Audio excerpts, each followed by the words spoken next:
Hey folks, it's Jim. Thought I'd do this video. How do you stack up against other silver stackers? And the numbers might surprise you. They did me. And the statistics and the analysis I'm pulling this from is from Bald Guy Money. And he went over a statistical analysis of global silver and gold stacking and holding of private citizens. We're not talking central banks here and all that stuff, just private citizens. So you may be very surprised at how well you've done as a stacker, even though you may not have very much. So let me open with a disclaimer as usual. This is not financial advice, economics advice, or advice of any kind. Please seek out professional advice that is right for you in all your affairs. This video is for entertainment purposes only. So again, it comes from Bald Guy Money. Go over to his channel, watch the video if you want a better understanding of it. But what shocked me was only about 10% of the entire population even considers stacking silver or gold. So erase 90% of the world population first. Now that 10% that's left over is what these numbers are coming from. And it may be shocking to you. Did you know of that 10% that if you have 50 ounces of silver, you are in the top 20%? Yes. Isn't that amazing that as little as 50 ounces of silver puts you in the top 20% of stackers? That's amazing, okay? And I know that may sound crazy to you, but go watch the video and you will grab and comprehend those statistics, okay? Now to get into the top 5% is only 150 ounces, which shocked me. And that's of 10% of the global population that actually stacks, because 90% won't even have gold or silver when it all hits the fan. I mean, think about it. In impoverished countries, they're not thinking about gold and silver. They're thinking about eating today, okay? Or having the lights on or whatever. They're not thinking about stacking gold and silver. And I think that's very realistic, that 90% of the world probably doesn't even consider holding it, okay? Or it's a luxury, right? And I know it's pretty expensive today, but think about it. So 150 ounces will get you in the top 10% or top 5% of the 10% of the global population that actually does it. And I was shocked by that. That little amount, 150 ounces, which may seem like a lot to many of you, so don't get me wrong here. But that's amazing to me. And to get in the top 1% of stackers is only 500 ounces. That's amazing, okay? And I didn't realize the numbers were that low, but they really are. You got to remember, when I started stacking, silver was so cheap, a lot of people didn't even want to deal with you unless you wanted to buy 100 ounces. That's right. They wouldn't even open the vault. Or you tried to order it, through a company, a major dealer, they wouldn't even talk to you unless you had a 100-ounce order. They weren't even going to pick up the phone. Okay, and some of them were talking 1,000 ounces. They wouldn't even discuss with you unless you wanted a minimum of 1,000 ounces, which is amazing to so many of you today. But back then, that's how cheap silver was. Okay, so, so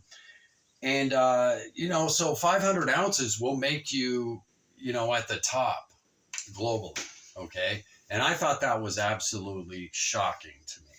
And so the reason why I'm doing this video is you may be just going along buying 1 or 2 ounces or 1 ounce at a time, and you may be approaching maybe 50 ounces. Well, give yourself a lot of credit, because compared to the rest of the world, you are way ahead of the game. It's not even close, okay? So as little as 50 ounces is pretty significant when you start looking at it from this perspective globally, okay? So I just wanted to share this video. Give yourself some credit, okay? And hopefully you're feeling better about yourself right now after hearing those numbers. That as little as 50 ounces, I mean, if you only have 10 ounces, you're doing better than 90%, okay? Think about it, of the world population. So I want you to think about that too.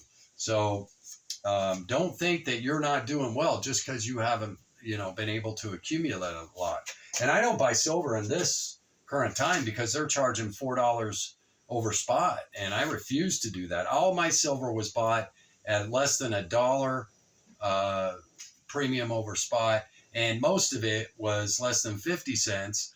And I think less than 79 cents an ounce was when it went over that premium over spot is when I stopped accumulating. I said, no way, I'm not paying that. That's ridiculous. So I feel for you if you're seeing that $4 over spot price. But that's when I quit accumulating silver, and I had enough. I'm not even, you know what I mean? I won't buy any more silver unless it's a collectible piece that I'm really into. But I had an unfair advantage in a way in that it was so cheap back then. Okay. And gold too. Gold fell to $250 an ounce back in the 80s, folks. It was bad. Okay.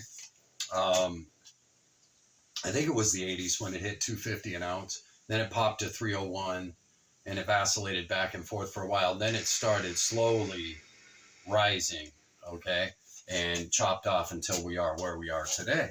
But yeah, I wanted to make sure I got this out because a lot of people feel frustrated. They don't have the money. They're not doing good and they're way behind and da. Folks, you may be way ahead and just not understand that compared to the rest of the world.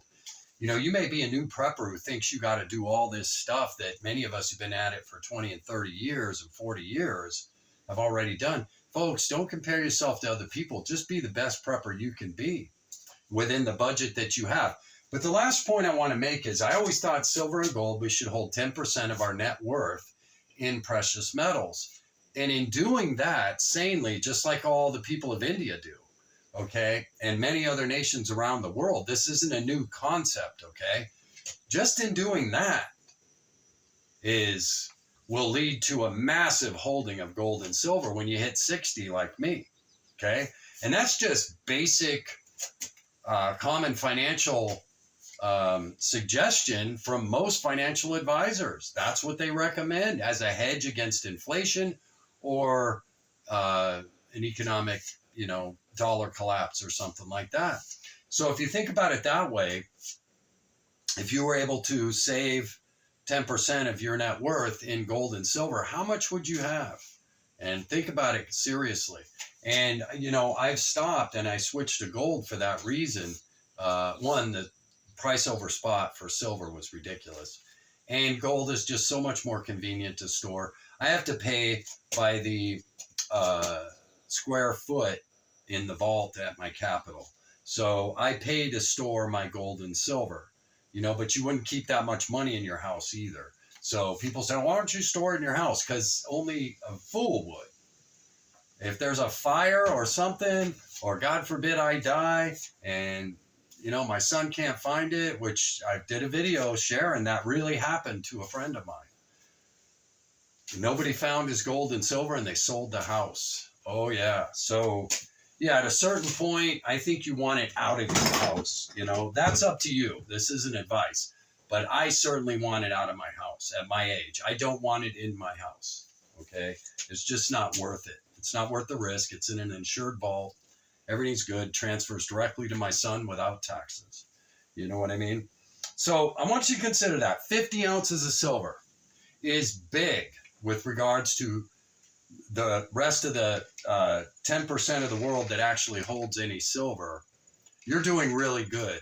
So I wanted to just make that point out to you today, that you're doing really well. If you have even only 50 ounces of silver, you were doing really good. Even if you only have 10 ounces of silver, you're way ahead of most people. You know what I mean? And so I wanted to make sure I got this out. And go over and watch his video. Give him a like, because I really appreciate that he took the time to compile these statistics and make this thesis so that we could all see that. And I wanted to make sure that I got this message out today, that 50 ounces of silver makes you pretty solid. You know what I mean? I know it doesn't seem like much, but it really does when you compare yourself to the rest of the world. Okay? You are in the top 20% of the 10% of the world that actually even has silver. Okay? So I hope you're all doing well. I hope this is giving you more hope and faith in yourself that you're doing good. Don't compare yourself to other preppers. Just be the best that you can be. That's the way I've done it all this time. And I followed sound decision making and not wasted money and saved and invested appropriately. And I don't regret anything I've done on my prepper journey, not anything. Okay. Everything is usable, has been used, and has not been wasted. So, and silver and gold, what's happened since I bought it? Best darn savings account you'll ever have. I'll tell you that. Well, I don't know about today because silver and gold could go down or whatever. But when I bought it, oh, you bet. Yeah, silver and gold has done way better than the dollar, hasn't it? So I don't regret any of those purchases ever. Never do I regret 1 ounce of silver or gold that I've purchased in my lifetime. So I hope you're all doing well. Hope life's treating you good. You may be doing much better than you think you are. And I hope that's the message you got from this video. And it's a crazy world out there. Anything can happen. You know, let's hope we all get through this unscathed. But who knows what's going to go down. But what's the motto? Just be prepared. Then you don't got to worry about anything. If we're prepared, the fear goes away. And we just live life, right? Keep it simple. Hope all is well in your lives. And it's hotter than Hades up here today. Jim out.